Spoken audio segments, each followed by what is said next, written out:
First of all, I want to say that it is very special for me to be here at Studio School. For one thing, I was a student here more than 20 years ago, and I have very vivid memories of drawing in this space. It's also very special to be able to speak about Soutine to a group of painters. Soutine is truly a painter's painter, someone that painters have always looked up to and revered and studied, and someone who at the same time has kind of fallen through the cracks for the general public. I also think Soutine's a very relevant artist to be talking about here at Studio School, given the philosophy of this school. For one thing, in terms of what is special about Soutine, what pulls us to him immediately, the first thing I want to mention is, let's start putting up some images so you can look while I talk.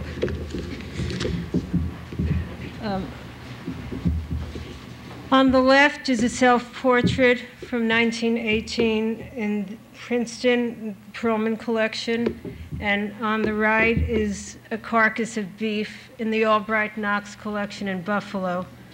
For the most part, you can assume that most of the pictures that we look at are in private collections. If they're in public collections, I will try to, remind you. Anyway, the main thing that painters are drawn to first with Soutine is Soutine's surface, Soutine's touch, the physicality and the raw material of his paint, the energy of his stroke. He's also an artist that worked within a tradition and used the study of past art to enhance and complement his own expression. He's also an artist who painted directly from life. He had to have what he was painting out there directly in front of him.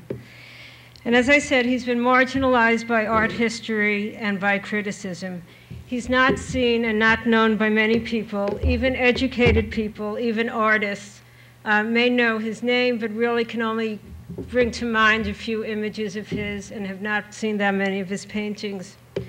So today, I would like to try to correct some of the misconceptions, show as much as possible in slides of his work, and lay down certain basics. As I said, he painted from life. He had to have the object in front of him, and he used nature as a goal, not really a starting point or a point of departure. There's a focused concentration on what he's painting. The exclusivity of this activity, his consuming preoccupation with looking, seeing, and painting, represents a total absorption and heightened contact with his subject. Spontaneity and intuition are, of course, still factors in the actual execution of the paintings, which is marked by an intense physical energy. According to his patrons, the Castangs, he began a painting with approximately 40 immaculate brushes, one for each nuance of color and thickness, and threw them on the ground as fast as he'd used them. One of the few reliable comments by Soutine refers to his use of color in physical terms. He said, "It all depends on the way you mix color, catch it, and place it." The next two, please. On your left is a detail of a portrait of Kissling by Soutine. I couldn't get the whole picture in a slide.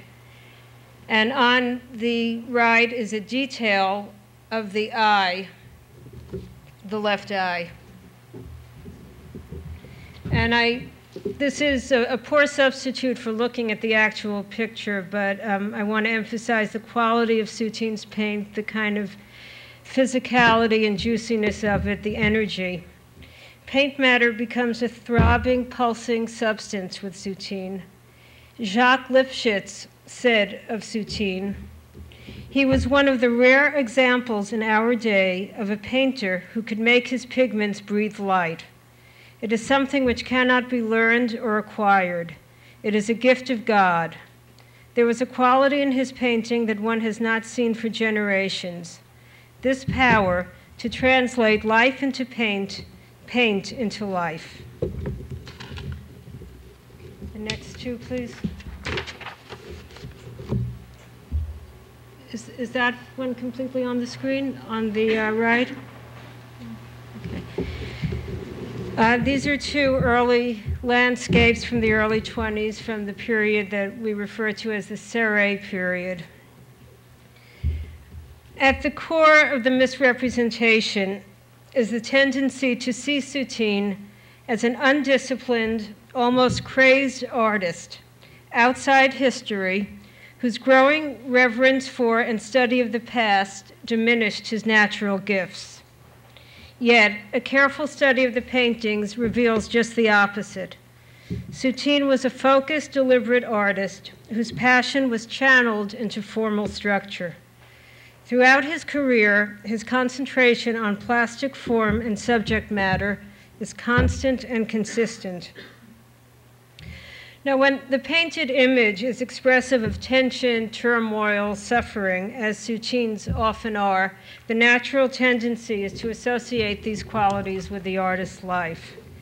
In Soutine's case, his biography supplies all the necessary ingredients. He had a very unhappy childhood, grew up in the shtetl, the small Jewish town in Lithuania, was punished for his painting or drawing as a child. His early years in Paris were marked by a terrible poverty that sapped his physical powers and reinforced a pattern of anxiety, suspicion, isolation, and instability in his personal life. After 1923, when Barnes more or less discovered him and bought a huge number of his pictures, material success and security were achieved, but the eccentricities and problems of his emotional life remained with him. Soutine's passion and devotion, however, were given to his painting, and it is precisely with an artist like him, whose harsh life and eccentric personality can so easily lend themselves to exaggeration and embellishment, that one must be on guard not to misread or romanticize the paintings.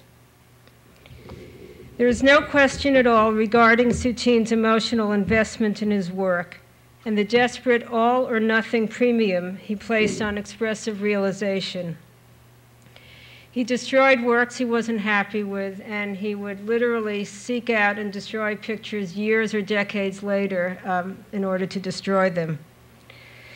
We see the components of the expressionist mentality in Soutine's work and painting process: spontaneity, instinct, a primal, if not primitive quality, violence, and torment.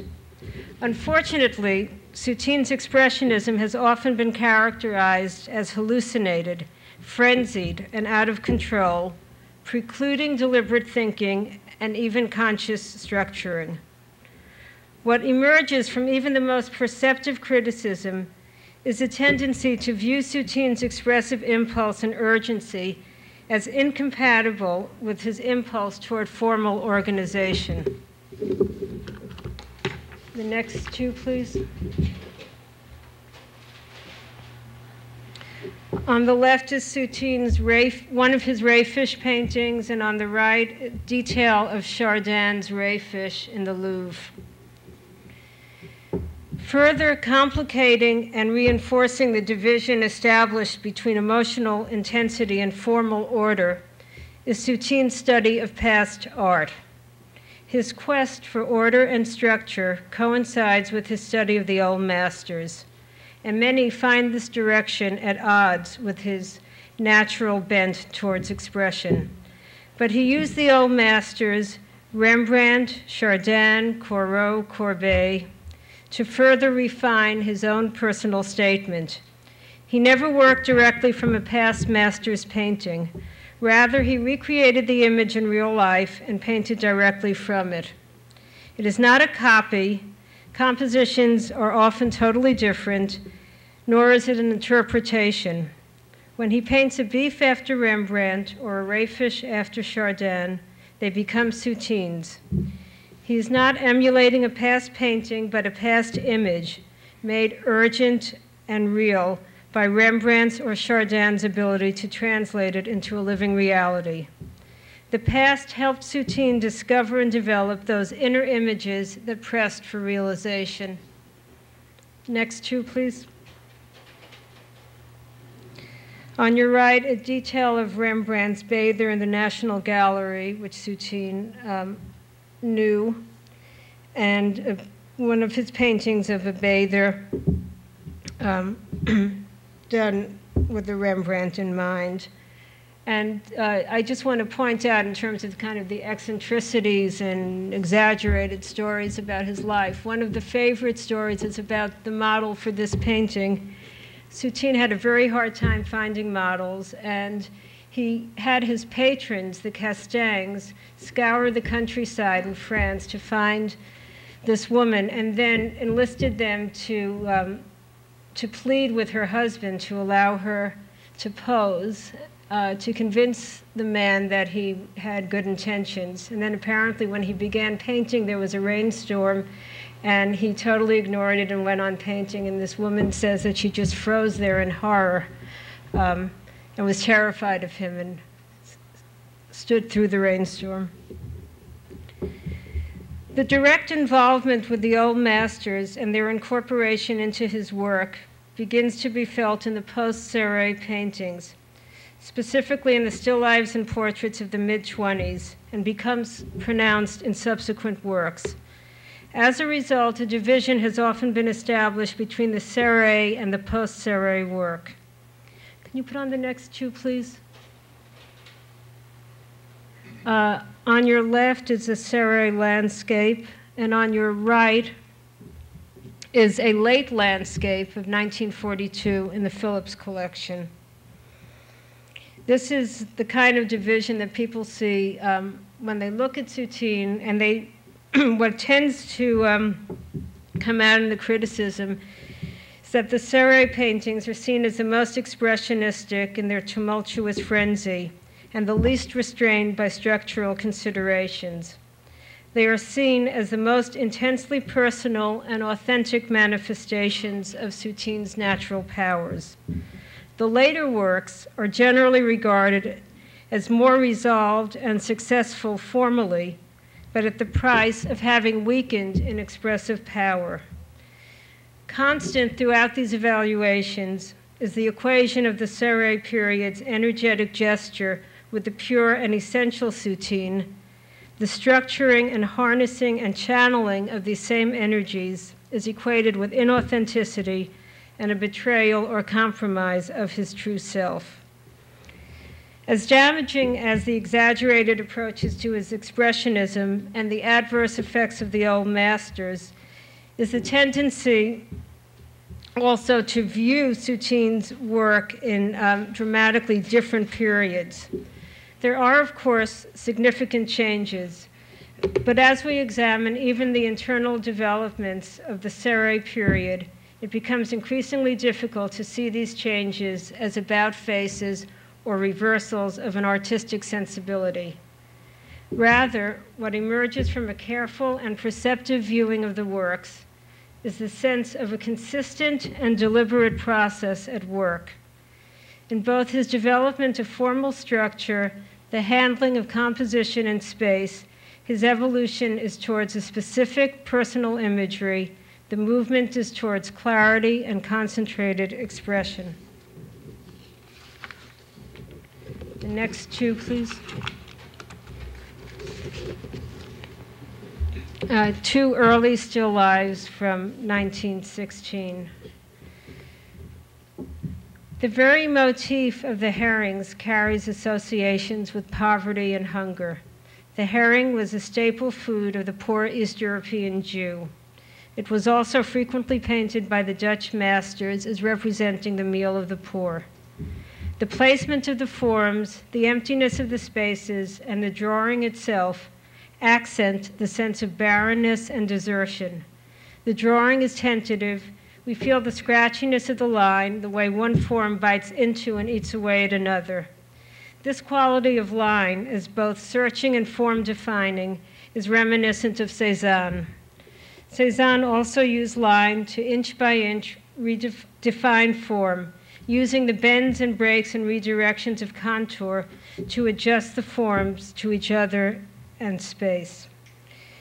In the still life with the soup tureen, you can see the way the scallions bleed into the plate, the way the plate, the glass, and the bottle are all locked together at a contact point, the way the tureen bends to the right and is held and supported by the plate. All this points to Cézanne.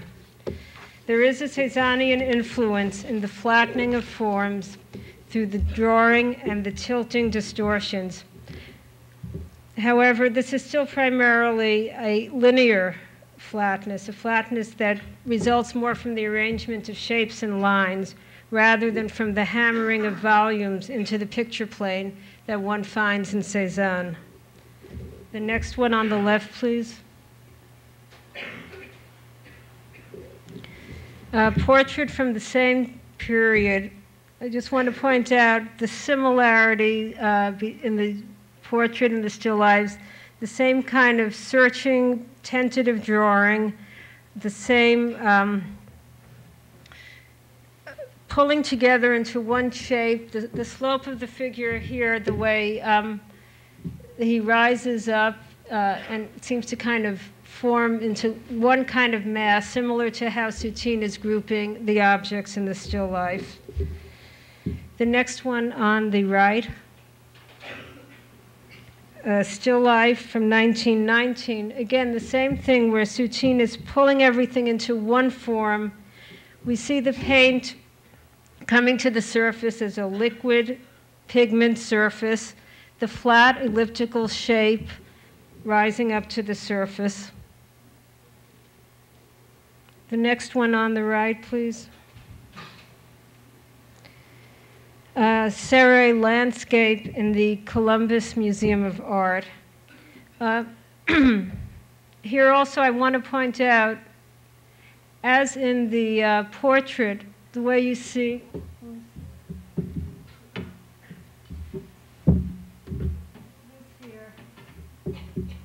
and the hill on the left and the trees on the right, the way everything gets massed together and pulled together near and far into one form, into one shape. The next one on the left, please.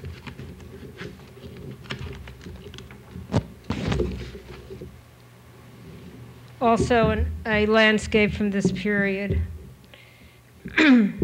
David Sylvester spoke of Cézanne and characterized his flatness as a flatness into which solidity has been compressed. And this is what I think we see here with Soutine, and it's a, I think, authentic absorption of Cézanne's flatness, a compression of planes moving in space. One feels the space that the forms occupy and the pressure they exert as the planes are torn apart and hammered onto the surface. The experience of painting landscape outside in the midst of nature was significantly different for Soutine from painting indoors. The artist is affected by the ever-shifting particularities of space, atmosphere, and light. Furthermore, if the artist has a tendency, as Soutine did, to identify with his motif, then he can easily become another element in the landscape, a part of the totality he paints. It is this sense of immersion that characterizes the landscapes of the period 1919 to 22, when Soutine lived and worked in Serre, in the French Pyrenees, making occasional visits to southern France and Paris. And regardless of the actual location, we refer to this period and the landscapes of this time as the Serre paintings. The Serre landscapes have often been referred to as unstable and earthquake-like. vibrating with movement, upheaval, and fever. Indeed, Soutine's avoidance of any pure horizontals and verticals in his forms accounts in part for the feeling of instability. The rock and tilt of houses on their foundations, the shift of trees, and the slipperiness of the ground are made literal by this device. The chaotic swirl of brush and paint, together with the packed tangle of forms, creates an intense image of raw energy. But while the Serre landscapes appear tumultuous and anarchic, the underlying pictorial organization is deliberate and its development directed within this 3-year period. In the early Serre landscapes, the viewer is confronted by a dense, all-over, convoluted image in which forms strain and push across the surface. The space is increasingly compressed and pressurized. The forms flatten out, and the liquid pigment surface asserts itself as a tangible entity. There is an ongoing fusion between one form and the next, between near and far space. Each element is impacted with and inseparable from the other. The next one on the left, please.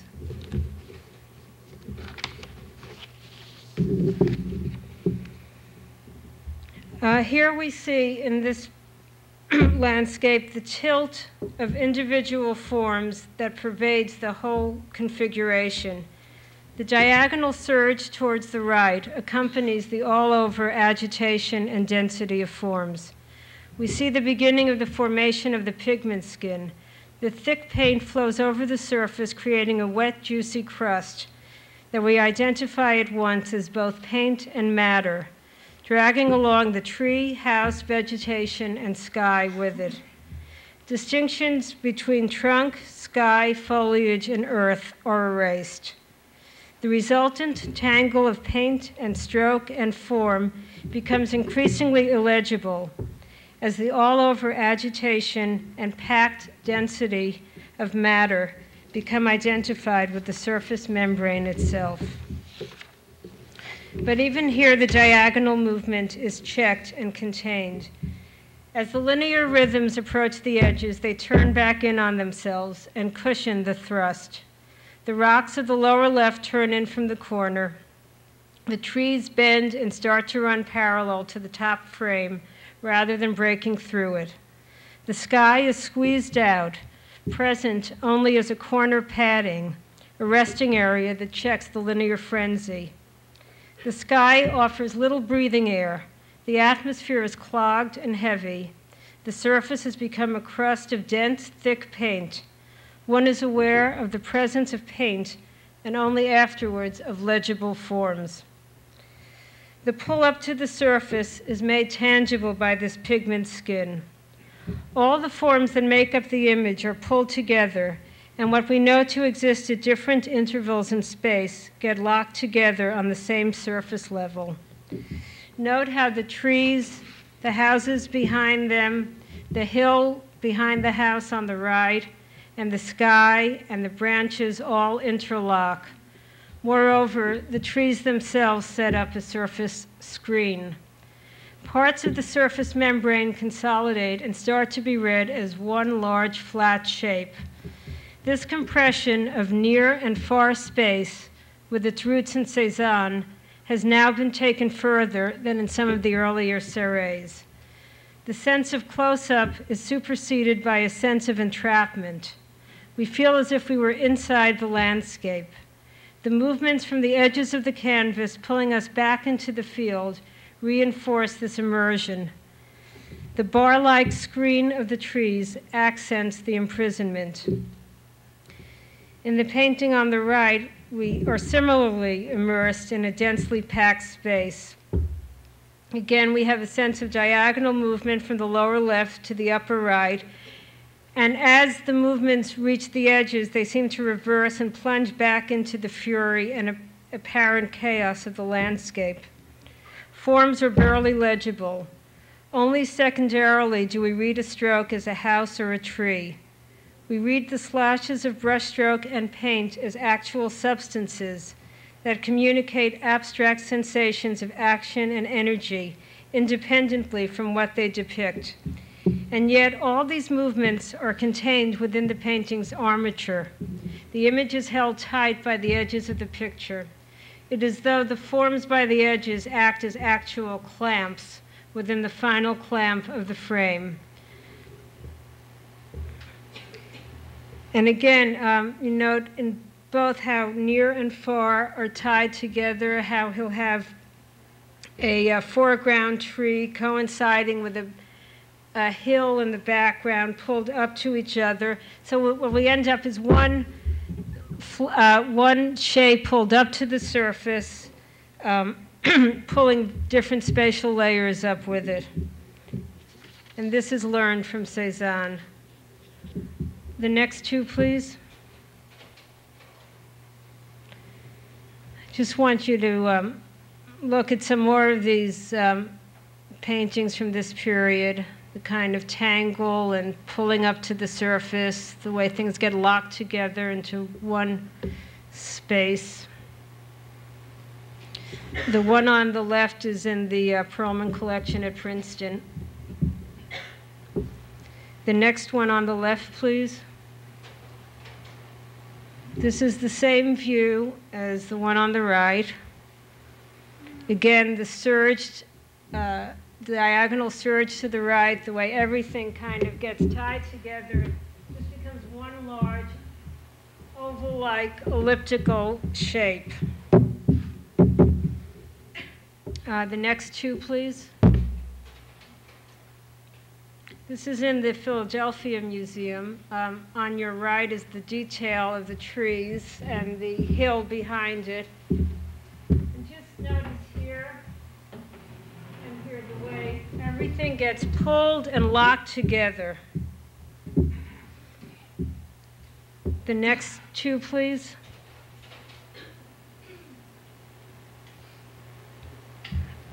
Again, I just want to point out the same thing here, the way this gets locked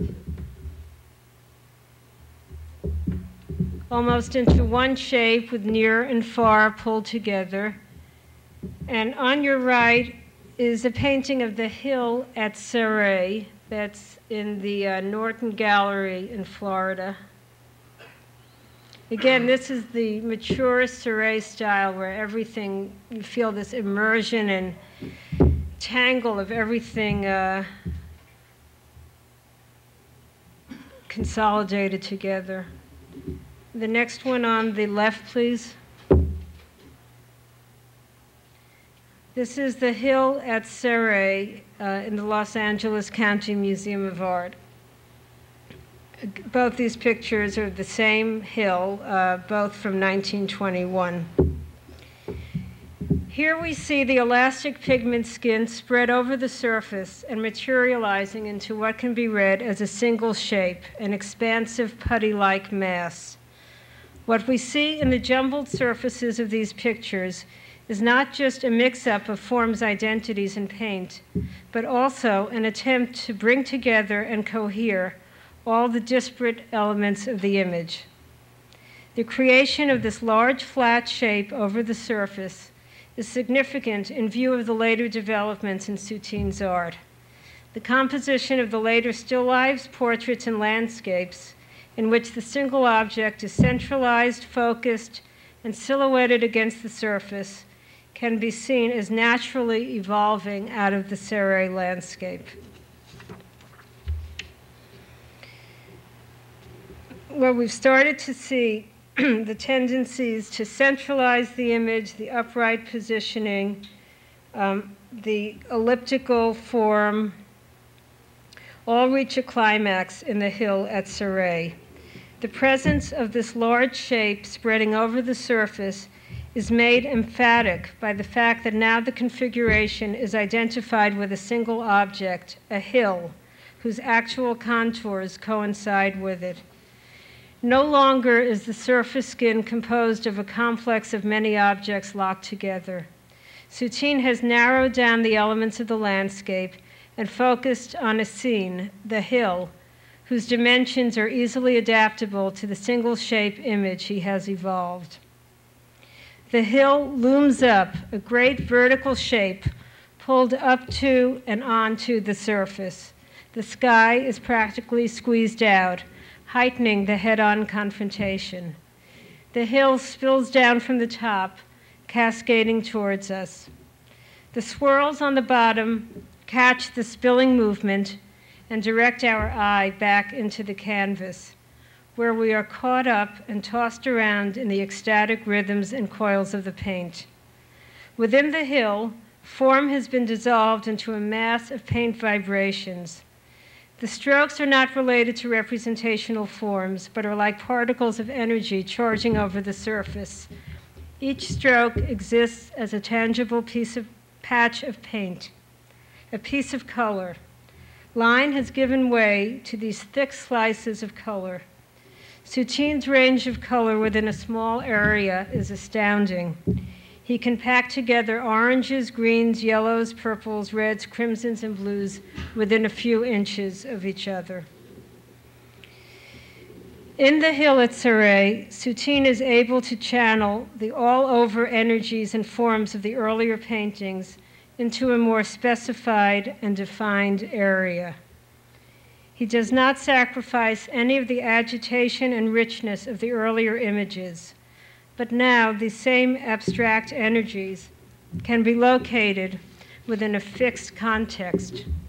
The turbulence, fragmentation, and illegibility can be tolerated and enjoyed because we can ultimately identify these forms and energies as components of a definable entity, the hill. Channeling this activity into a definite area provides Soutine with a kind of structural armature, which, once established, permits him to plunge even more feverishly into the wildness of his surface. The enclosing shape of the hill provides a frame for the energies, a kind of stabilizing architecture that will ultimately cohere the total configuration. The next two, please. On the left is the red roofs from the Perlman collection at Princeton. And on the right is the view of Serres in the Baltimore Museum of Art. Around this time, the same time as the hill, we have this centralizing of the image, shifting it to a more upright axis. In general, once the all-over immersion reaches a climax, as in the hill, we start to see more overt structural elements. The earthquake-like tremor begins to settle and stabilize as the forms root themselves on more solid ground. We start seeing greater object definition, increasing compositional deliberateness through centrality, symmetry, elliptical configurations, and bracketing focal points. Here, the trees on either side of the buildings act almost as a brace, the same way as in the picture on the right. That cleft between the houses acts almost as a brace to bind the whole together. At Serres, regardless of how abstract or seemingly illegible the image, it is clear that a particular scene has been observed and experienced. As these pictures become more and more legible, they lead into the Kanye period paintings. The Kanye pictures were created around the town of Cagnes-sur-Mer in southern France from 1922 to 25. And in those images, we start seeing a much more clearly defined landscape. The next two, please. On your right is, again, the hill at Serres. Moving into the Kanye period, we see this kind of obvious symmetry, centrality, the use of the trees on the side to bracket and stabilize the image. We see similar things going on in the still life with the symmetry, the enclosure of the fish, the plates, the tomatoes, the cloth, and finally the forks bracketing the fish, almost like human hands. The next two, please. Now we're in the Kanye period. On the left is the old mill at the Museum of Modern Art. And on the right is the stairway at Kanye, one of a series of this site. This picture on the right is, it's interesting to note that this picture was owned by Matisse. Throughout the Kanye period, Soutine increasingly emphasizes the identity of objects. At Serre, one form melted into another. The sensations that flowed in and out of forms and colors had little to do with trees, rocks, sky, or houses. At Kanye, these objects emerge as separate and distinct from one another. One can sense a parallel disentanglement and distancing on the part of Soutine. He is no longer totally immersed in the flow of sensation, but able to step back and see it with greater objectivity. The brushstroke and the paint are now directly related to the objects depicted. There is a correspondence between the actions evoked and the representation. Colors group into larger areas, each tied to the particular object being depicted. The greens come together to create the trees, the whites to define the houses.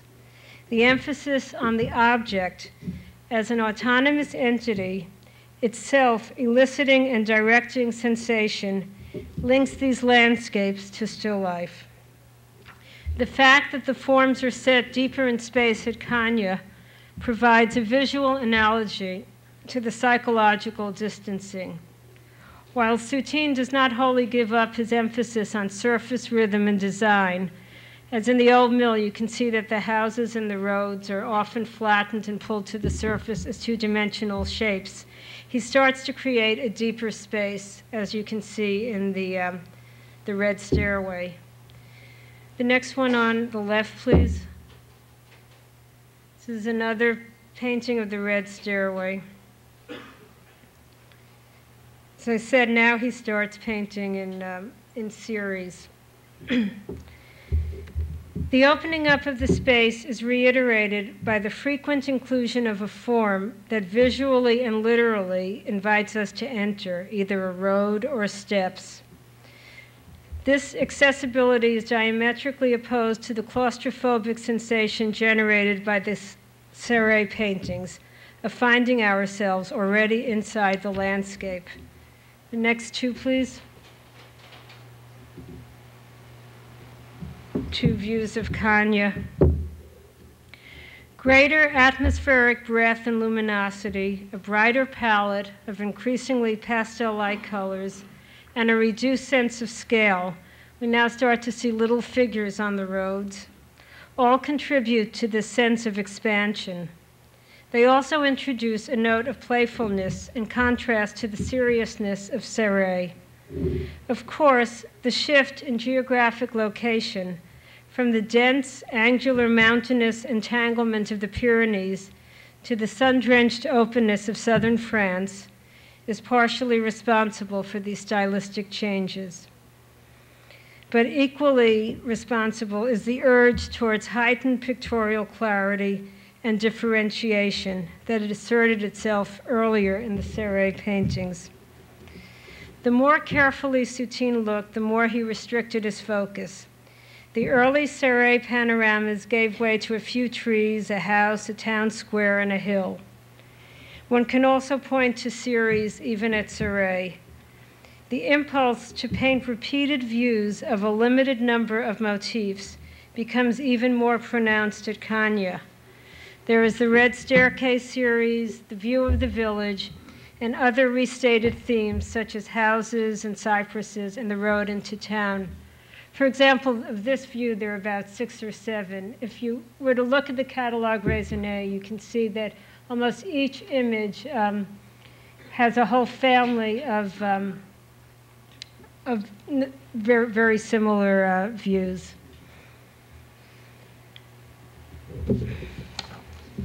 Okay.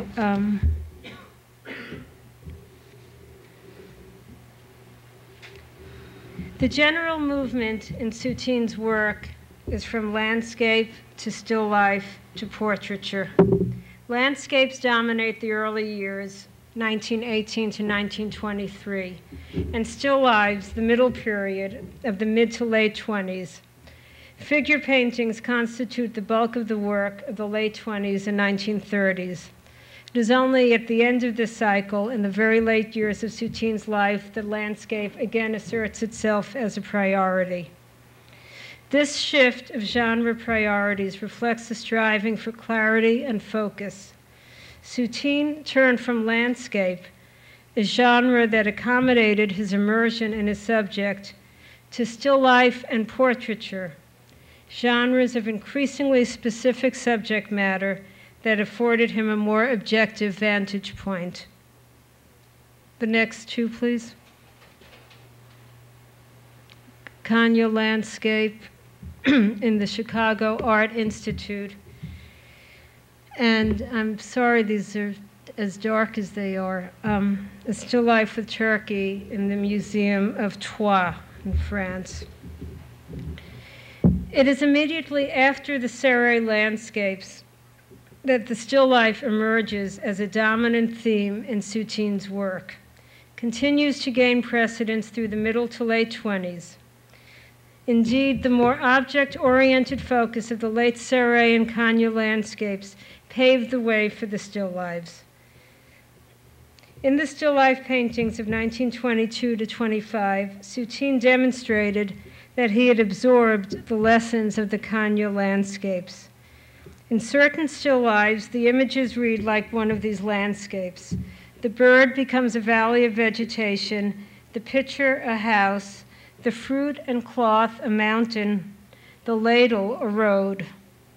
The table cushions the foreground and provides an entry point. The background corners intrude and enclose like fragments of sky. The forms now sit as volumes in a shallow space, contained within the ellipse-shaped composition. This composition contains and supports the image, and at the same time echoes the curvilinear accents of the forms, creating a continuous undulating surface rhythm. The next one on the right, please.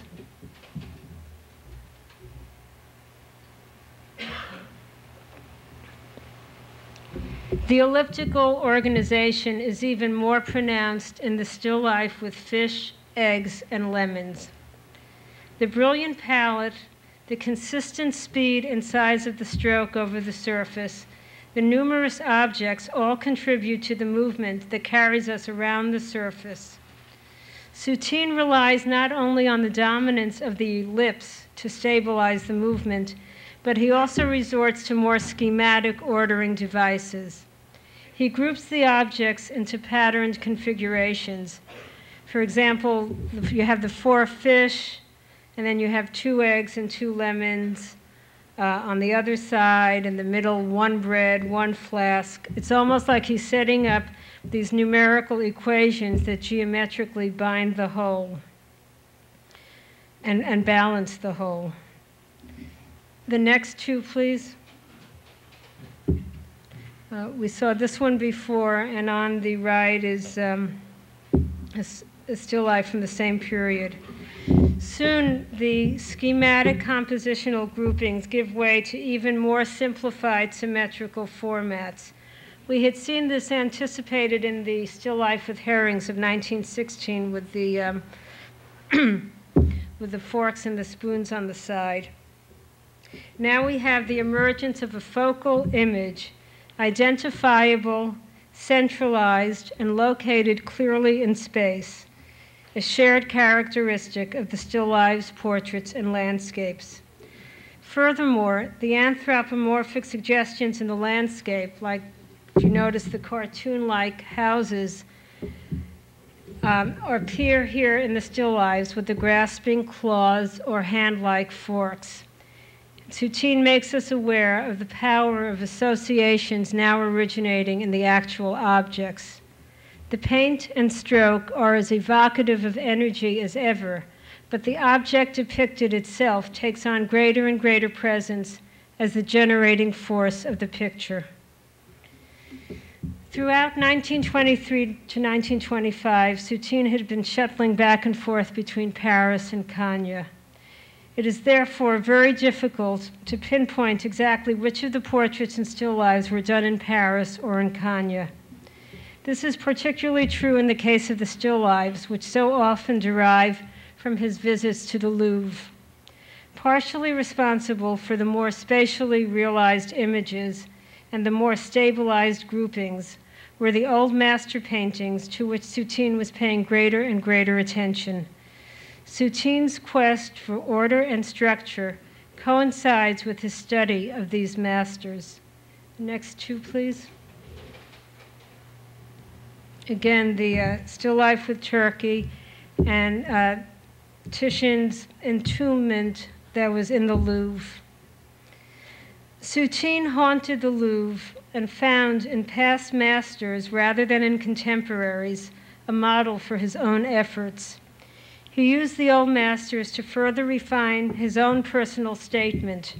He looked selectively and took from past art those images and that sense of dignity and gravity of expression that would reinforce his vision. Andrew Forge has described the objects in Still Life with Turkey in terms of a death scene.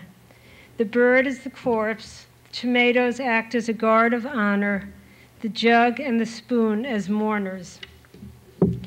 This analogy is not as far-fetched as it might at first seem. Soutine's use of forks and spoons to evoke the human form prepare us for these illusions. Actually, Titian's entombment in the Louvre at the time might have been a source for Soutine's picture. The parallels in the compositions and in the rhythms of the forms in both paintings are unusually striking. Generally, Soutine's reference to a past painting does not faithfully follow that painting's specific composition or pattern. The next one on the right, please. Still life with fish at the Met, and I'm just showing this to just contradict what I just said about the Titian, because as much as he could be looking at the Titian, you see the same basic rhythm and configuration a few years earlier in that still life. It's a very natural kind of rhythm and flow for Soutine. The next two, please. On your right, the Chardin rayfish in the Louvre, and one of Soutine's rayfish paintings owned by Pearl's Galleries. Soutine never worked directly from a past master's painting. Rather, he recreated the image in real life and painted from it. We know that at this time, Soutine was looking hard at Chardin's rayfish and based a whole series of rayfish paintings on that work. The rayfish image was not transferred from Chardin to Soutine like a piece of borrowed property.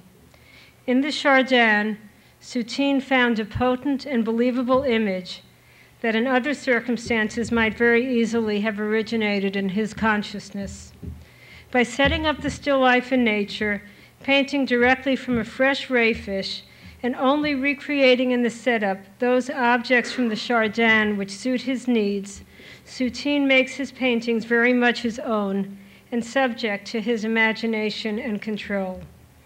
Soutine used the motif of the Chardin as a stimulus and starting point for his own invention. On the right, please. Just to juxtapose the landscape and still life of the same years. That's the Chicago Art Institute landscape. The rayfish paintings, as much as they contain Chardin-like echoes in their composition, are much more consistent with Soutine's own work, the still lives, landscapes, and portraits of these years.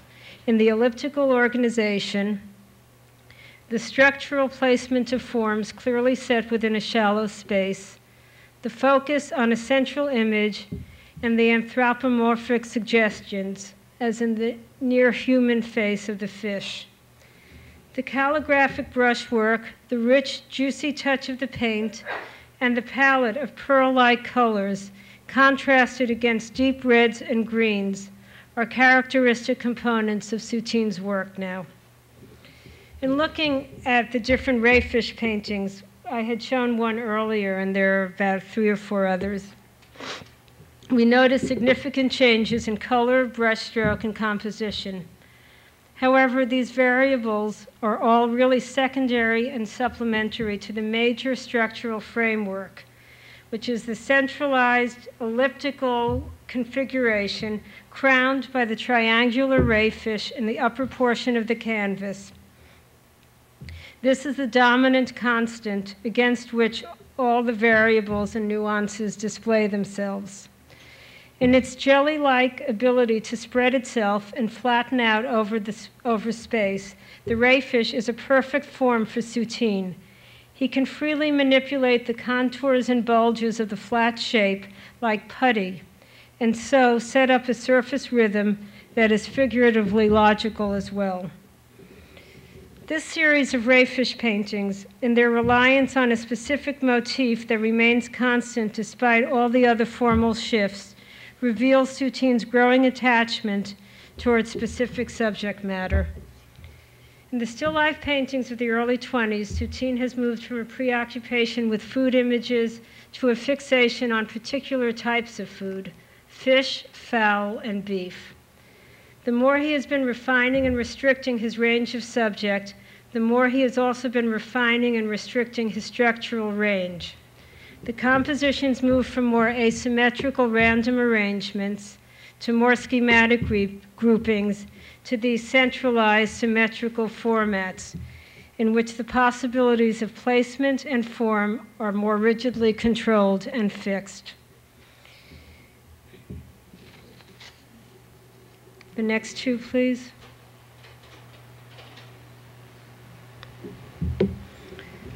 On your left, the carcass of beef in the Albright-Knox in Buffalo, and on your right, Rembrandt's painting of 1655 in the Louvre.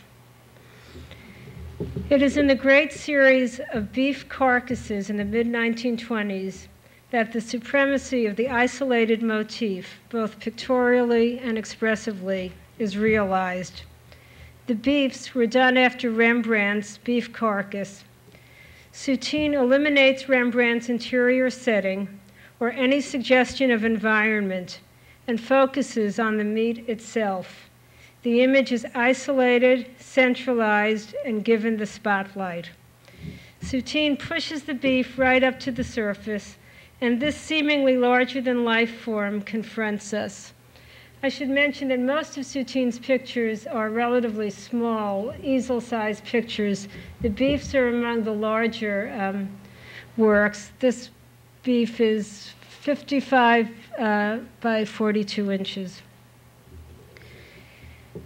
The beef spreads over the surface, covering and dominating it, until the painted form itself, both pigment skin and animal skin, is identified with the actual canvas stretched from the 4 frames.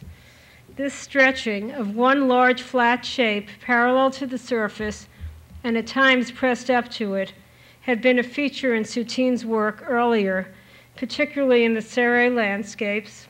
On the right, please.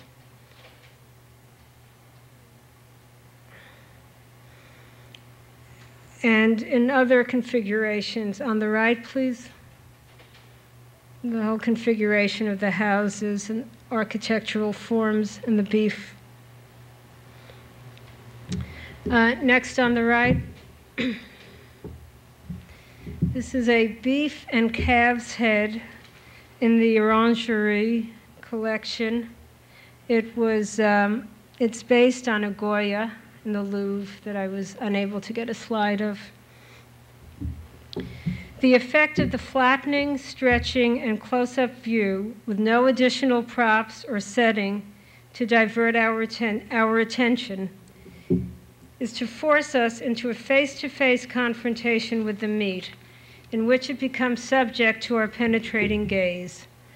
The meat is suspended and hung before our eyes, seemingly inches away and prey to our inspection. It is the same exacting observation that Soutine imposes on the meat while painting it. The stories of Soutine's experience painting these carcasses are as famous as, if not more so, than the pictures themselves. There are a lot of stories, but basically the core story is that Soutine set the carcass up in his studio and painted directly from it, fascinated by the colors of the flesh as it slowly decayed. When the meat began to really rot, he got buckets of fresh blood to pour over it to revive the colors. His assistant, Paulette Jourdan, would sit and fan away the flies. All the while, the meat was decomposing, and Soutine was oblivious to the growing stench. Eventually, the smell was so bad, and apparently some neighbors below saw blood dripping from the ceiling. People came from the Department of Health or the police. There are all these variations on these stories.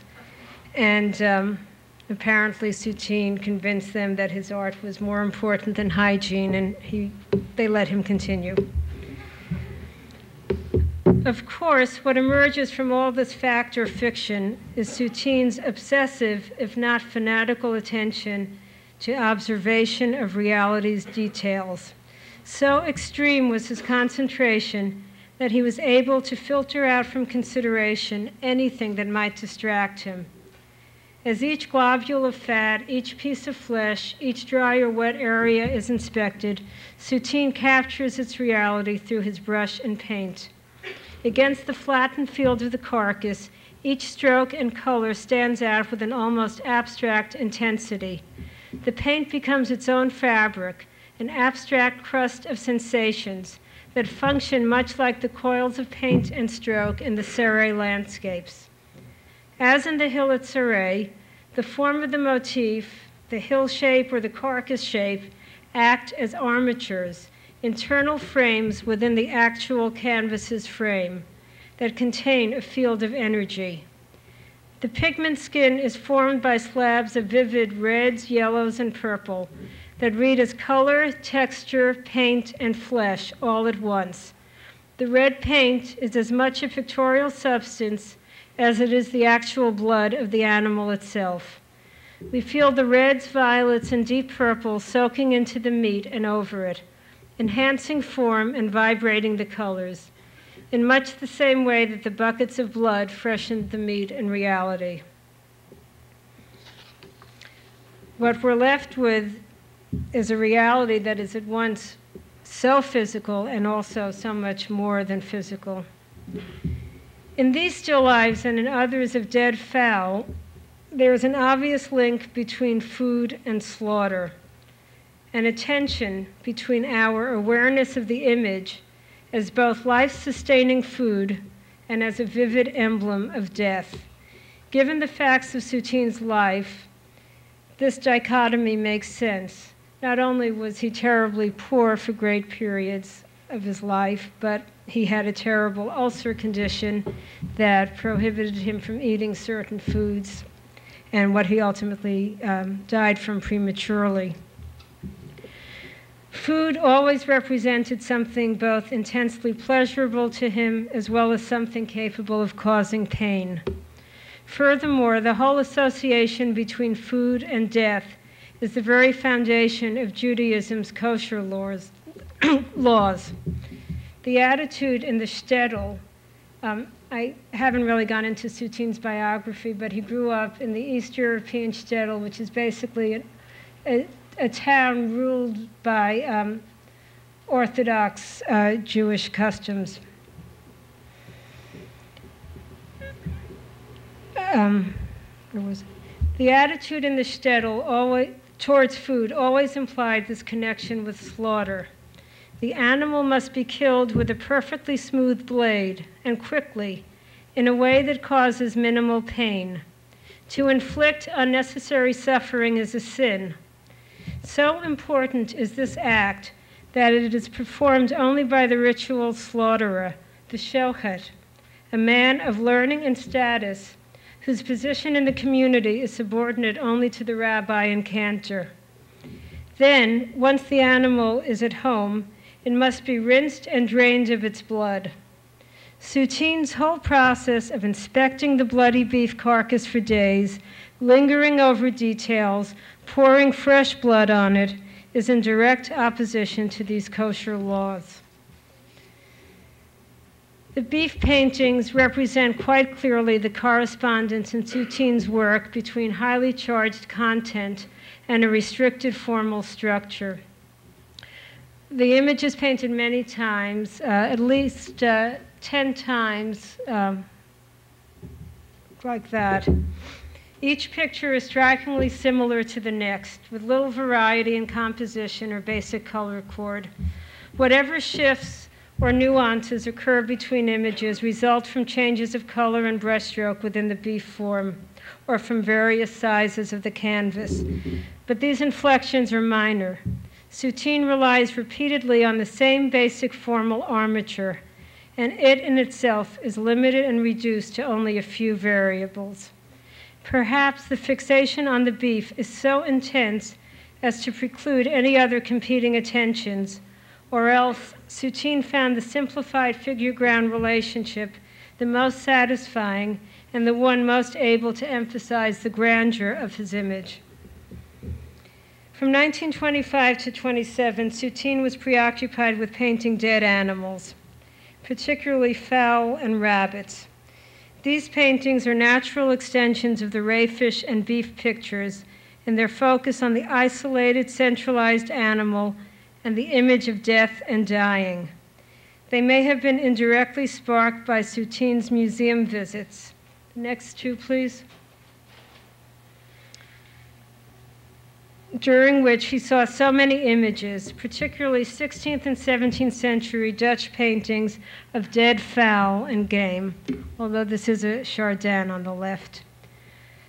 All these past still lives, however, had located the dead animal within some context, usually either mealtime or hunting scenes.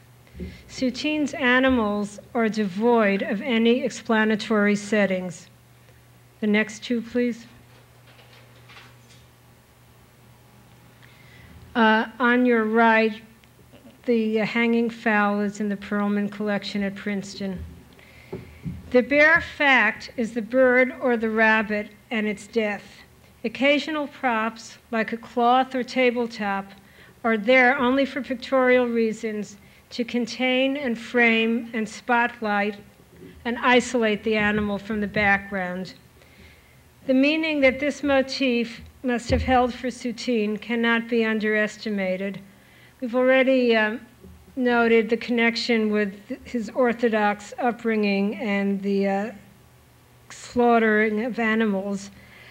Also, there was a custom in the shtetl on Yom Kippur called Kippura, when a bird was whirled around as a scapegoat for penitence.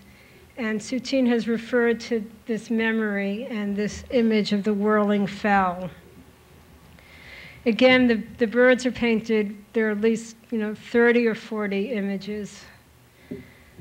Accompanying the high level of meaning is the now familiar limitation or reduction to particular compositional schema. There are basically three types of fowl compositions: the bird hanging from its neck or suspended from its legs. The next one on the left, please. That's hanging from its neck. And the horizontal bird spread out on a cloth or table. Within these categories, there are numerous variations based on the great number of possibilities provided by shifting the wings, feathers, or necks. The next one on this side, please. This is in Paris at the Beaubourg, at the Pompidou. These images may be electric and vibrating with sputtering energy, representative of the step-by-step struggle of life passing into death, or more quiet, self-contained images. The next one, please.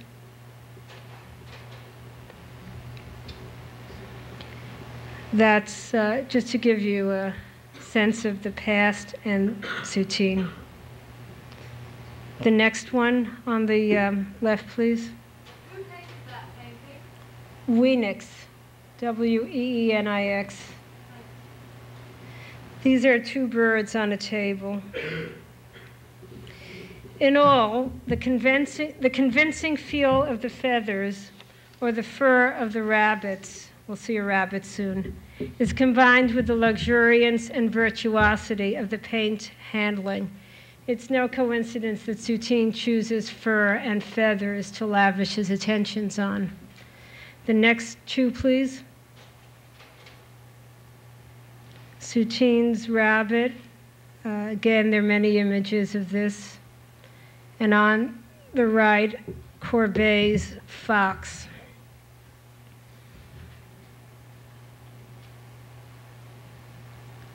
On the left, please. An early portrait of Soutine of the praying man. The landscapes of the Kanye period gravitated toward still life in their figure-ground definition of multiple objects, and the still lives of the period moved towards portraiture in their single object focus. The next two, please.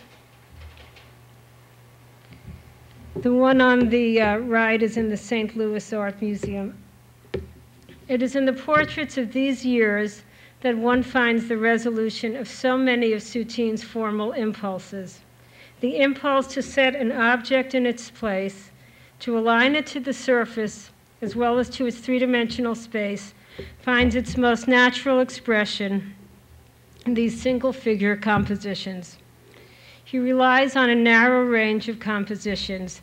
The single figure is either seated or standing in a half-length or three-quarter-length pose, centered, facing front, with hands resting on the lap or placed on the hips, with a bare background or minimal prop to support it.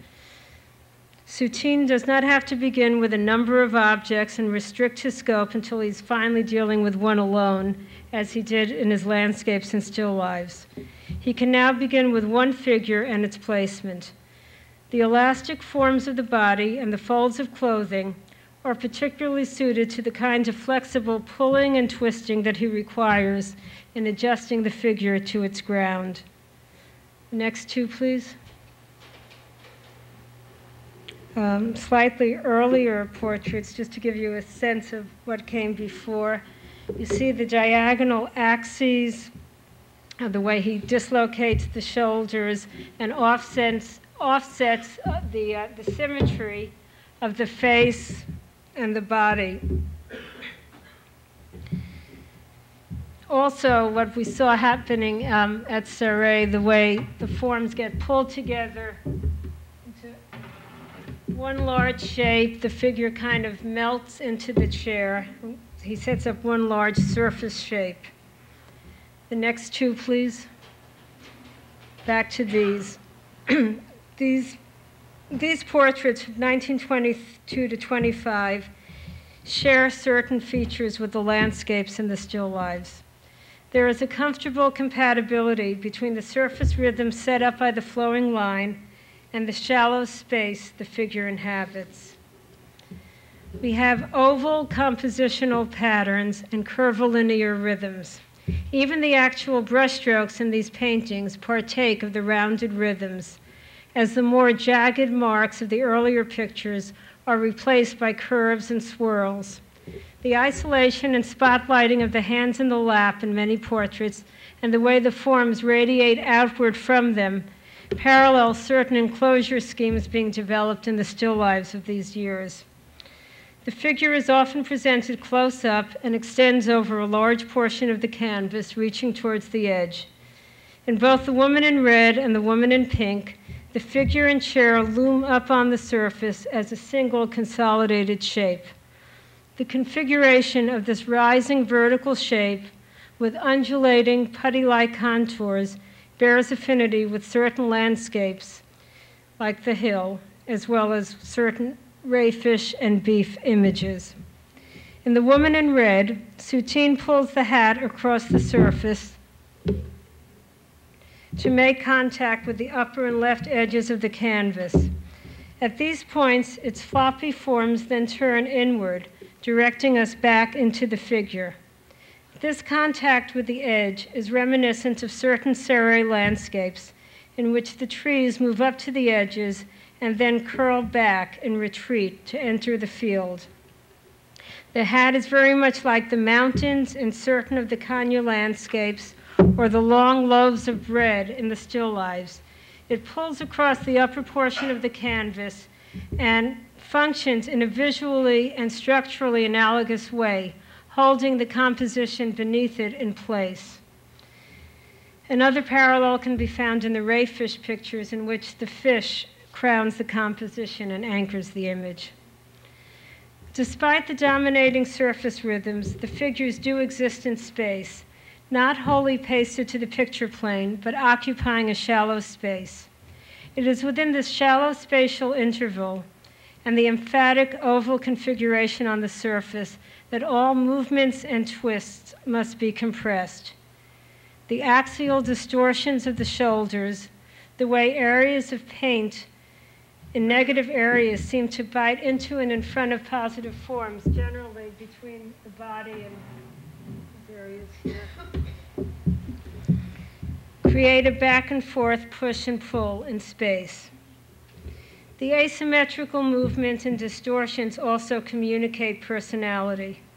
With one eye confronting us directly and one slightly askew, a Soutine figure throws us a bit off guard. In all of Soutine's portraits, we never lose sight of a particular physical entity being carefully observed and experienced. Even the distortions and exaggerations of facial features and the shiftings and dislocations of body parts do not destroy the essential recognition in each painting of a certain person and a reality specific to him or her. For those of you who heard Andrew Forge a couple of weeks ago, he mentioned a statement that de Kooning made about Soutine, where de Kooning said that Soutine distorted the pictures but not the people. The next two, please. The one on your right is in the orangerie. This sense of individuality is pronounced in the pastry cook pictures as well. Enthroned on their chairs, their hats like crowns, these cooks combine proud posture with hauntingly sad and searching faces. Moreover, the weight of their crowns sometimes seems almost too much for the slight, fragile bodies. The next one on this. This is Jean Fouquet's painting of Charles VII, and Soutine said that this was his favorite painting in the Louvre.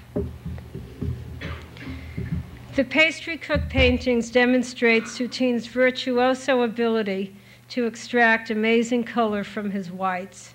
Inflected in the cook's white garments are yellows, greens, blues, and purples. These luminous whites, streaked with color, appear in the Kanye landscapes and in the still lives of rayfish.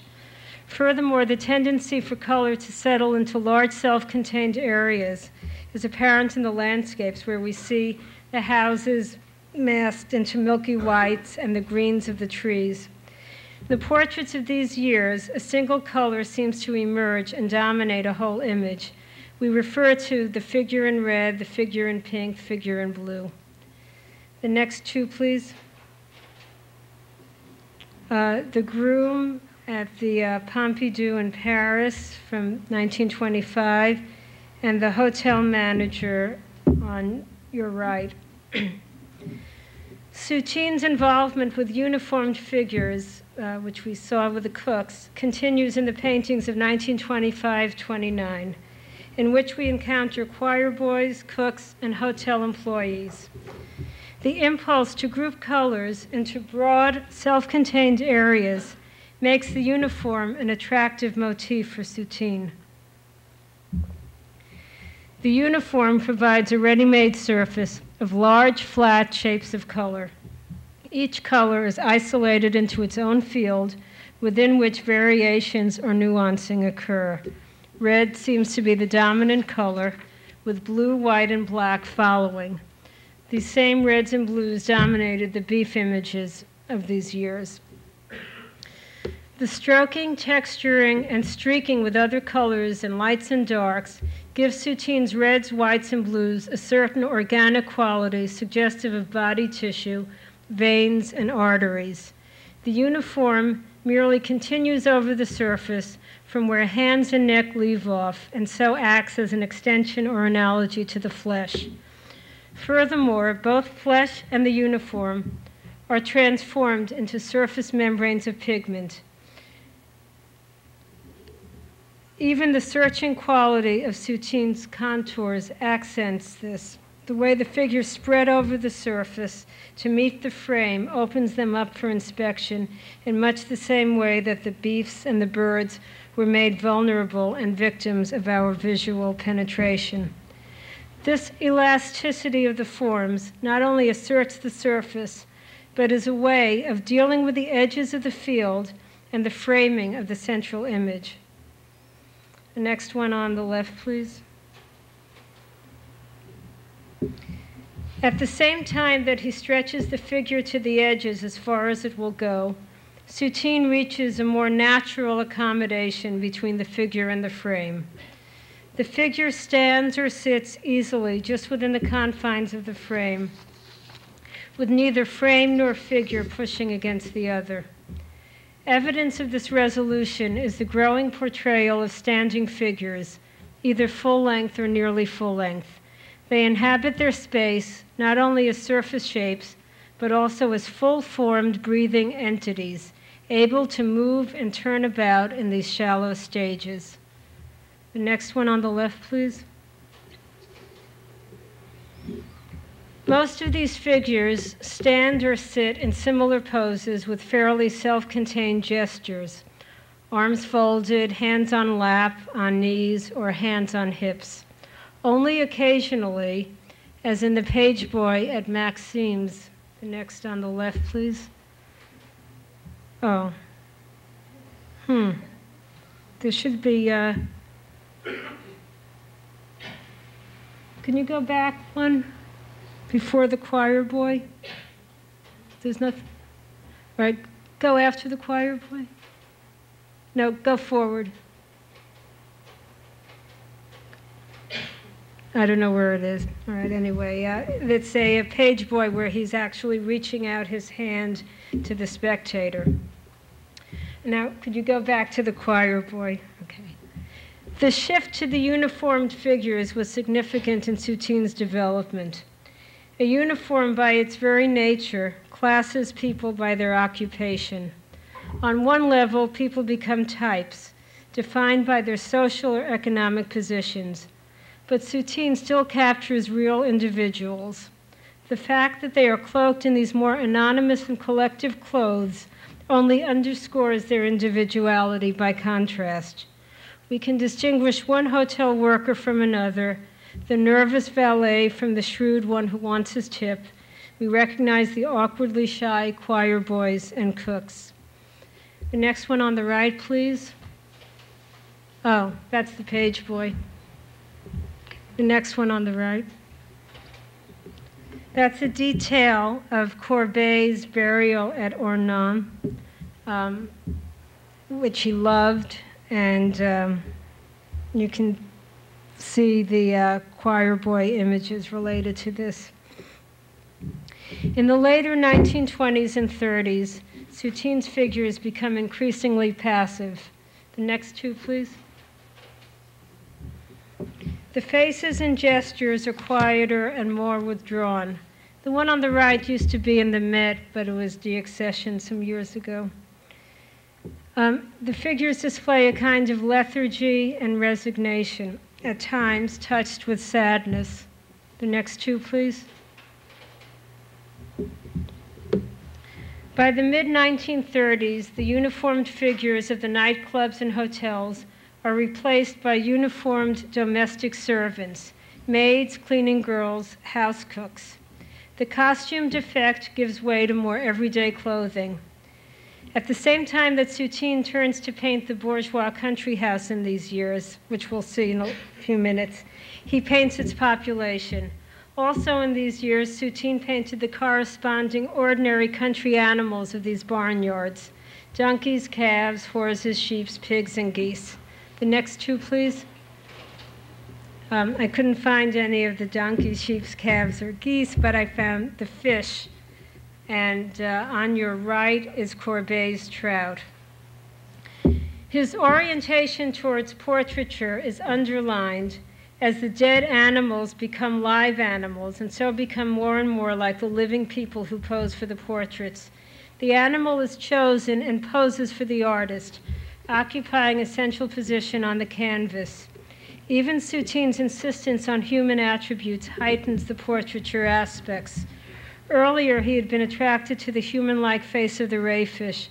Now again, his animals often have human expressions. Many of these pictures evoke the realism of Courbet, an artist who had tremendous importance for Soutine at this time. The next two, please.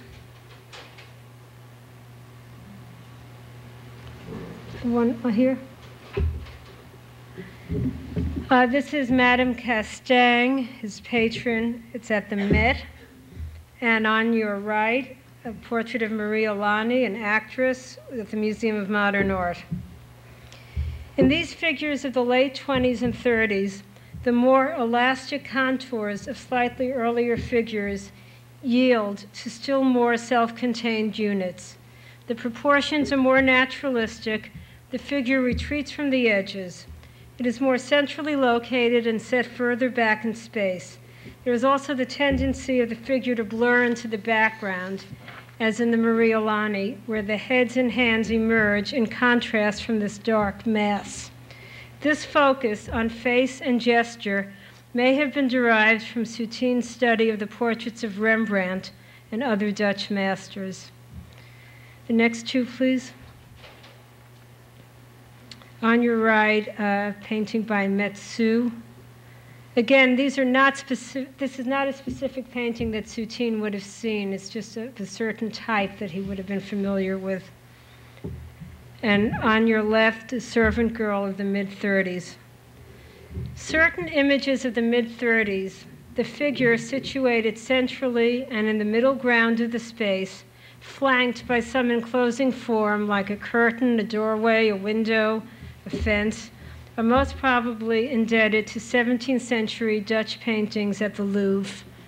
The next one on the right, another example of that kind of painting.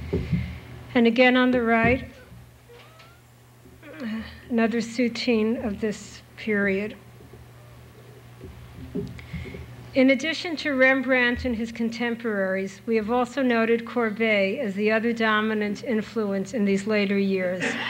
There are references to specific paintings by these artists. The next two, please. Rembrandt's Woman Bather in London's National Gallery inspired a number of paintings. It's this one. As did Courbet's Demoiselle au bord de la Seine. Unfortunately, I wasn't able to get slides of that picture and the painting it inspired. As always, Soutine's attraction to the touch of these masters, their handling of paint and flesh, is evident. We also note the more apparent study of specific poses and compositions. The next one on the left. This is the only nude that Soutine painted in 1933. But while Soutine may study certain compositional schemes or certain dramatic effects of light and dark spotlighting, what he ultimately grasps from these masters is a sense of the rightness of scale, the inevitability of an object in space, the interrelationship between figure and surface. Next two, please. Indeed, in the later images from the mid-1930s into the early 1940s, the figures are involved in a much more fluent interaction with their environment than previously. The background is no longer devoid of props. The figure takes its place in a real setting and is no longer completely self-contained. It may be completely engrossed in itself, its thoughts, and its mood, but it does definitely exist in combination with other objects, or engaged in activity, or set in landscape. This interaction is consistent with the landscapes of the later years, in which there is a similar absorption between man and nature. The portrait was a perfect vehicle for Soutine in its single focus. The narrow range of poses are repeatedly, if not obsessively, used. This focus enabled him to give maximum emotional concentration to his subject, and at the same time resolve that image structurally, relating the figure to its 2- and 3-dimensional space. Greater command allowed him to eventually combine the figure with a more complex setting. Next two, please. The Tree of Vence of 1929 and a landscape at Vence from 1922, which is in the Met's collection. The appropriateness of the central image format to landscape and still life was appreciated by Soutine. In his push towards emotional and formal clarity, Soutine incorporated the portrait approach in these other genres as well. We've already noted the portrait-like focus of the still life images, and in the late 20s and during the mid-30s, the few landscapes painted shared this portrait approach. In the Serre and Kanye landscapes, the motif seems to have evolved from what Soutine happened to have before his eyes. The motif in later landscapes is marked by Soutine's greater particularity and selectivity in its choice. The paintings of the late 20s and mid-30s are characterized by the very specificity and individuality of their motifs. We have the great tree in the square at Vence. The next two, please. A series of images of the country house of the Castangs near Chartres, and a series of pictures of Chartres Cathedral. In the Vence pictures, Soutine captured the tree so convincingly that any visitor to Vence would immediately recognize the model. The attention paid to particulars, plus the choice to paint such identifiable landmarks, place these images in the realm of portraiture. Indeed, the focus and spotlight, the isolation of the subject in center stage, and the grasp of the trees, cathedrals, or houses' individuality all accent this portrait-like attitude. The specificity and repeated painting of the motif indicate its importance for Soutine. The country homes painted at or around the estate of his patrons, the Castangs, were symbols of a way of life and culture and status to which he aspired. His acceptance by the Castangs represented a larger acceptance and favor by the French upper class. Such approval was no small matter to Soutine. Similarly, Chartres Cathedral provided a complicated emotional charge for him, a Jew from the shtetl, as a Christian religious symbol and as a monument to the French tradition, historically and artistically. The repeated attachment to certain motifs and the increasing clarity and specificity with which they are painted is consistent with Soutine's development toward order and definition, and his move from an all-over composition to a more focused, centralized one. The more specific and defined the subject becomes, whether it be a single object or a repeated view, the more restricted the formal range is.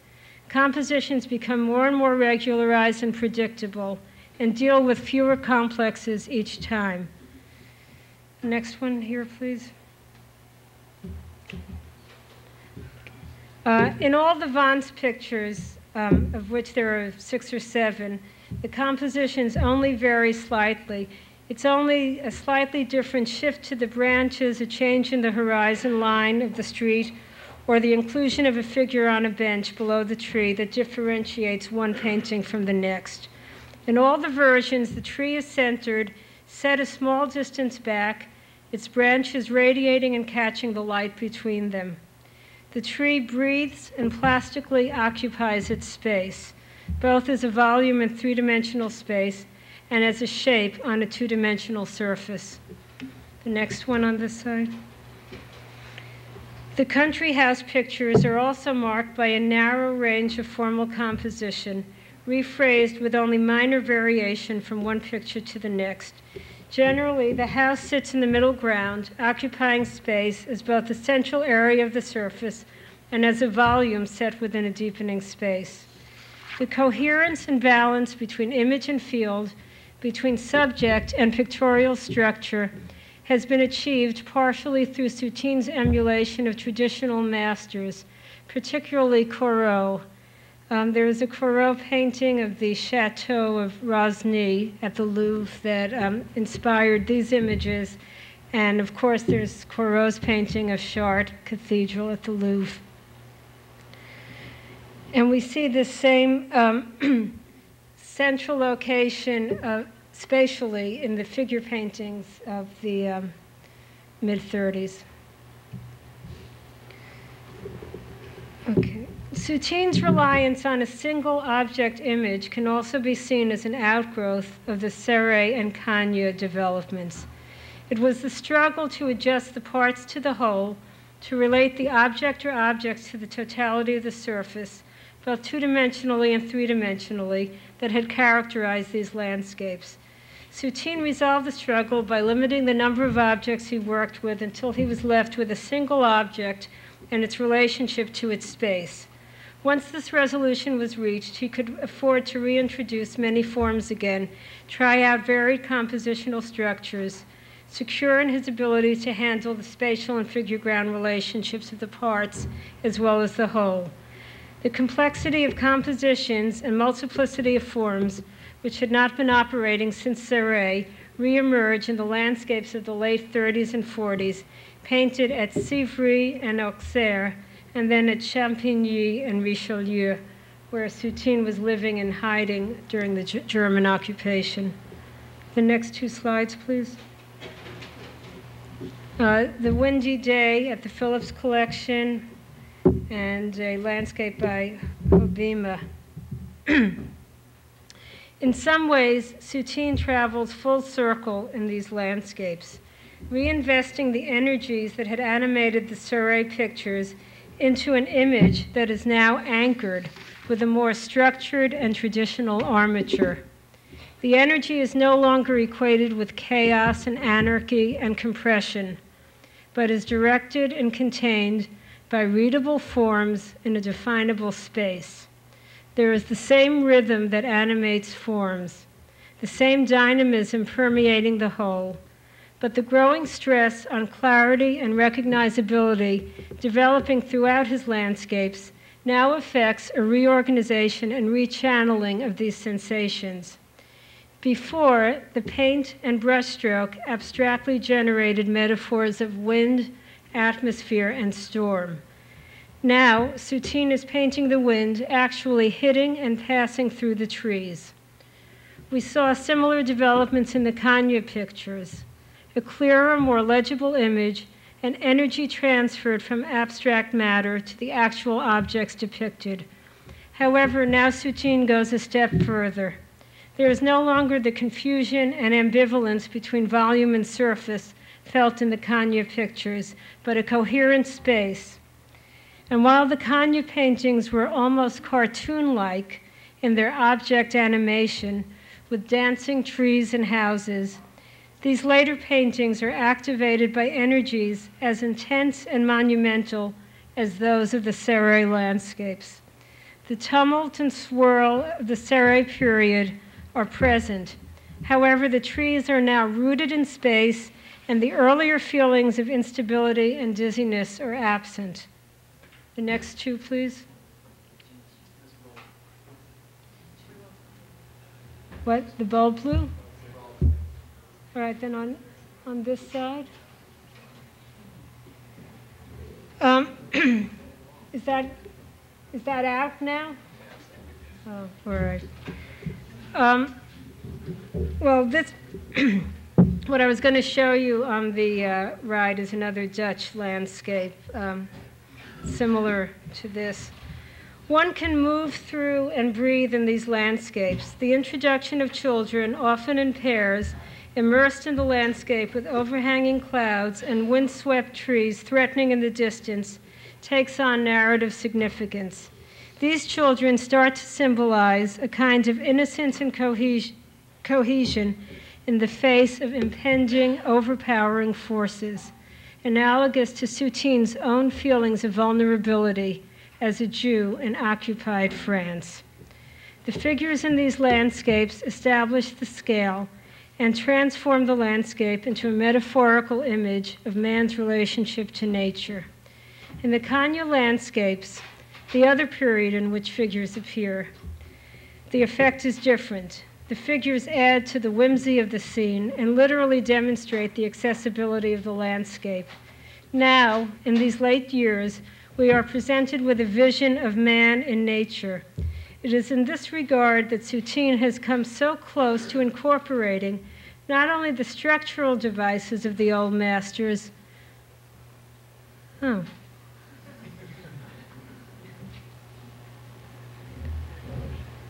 So you want to keep going forward. And that's okay. Forward. Forward. All right, that's the one of the alley of trees. Okay, now the next two on both screens. A Riesdale and a Soutine in the Haifa Museum. We recognize the familiar motif of a road winding into the forest, enlivened with some figures, recalling the 17th century Dutch painters, as well as the 19th century French landscapes of Corot, the Barbizon artists, and Impressionism. More than the device of a road leading out to or into deeper space, however, is the sense of a totality, the totality of a world that binds Soutine to these artists: figures, trees, wind, air, light, and movement. The next one on here, it's in Sao Paulo, the Sao Paulo Museum in Brazil. The next two, please.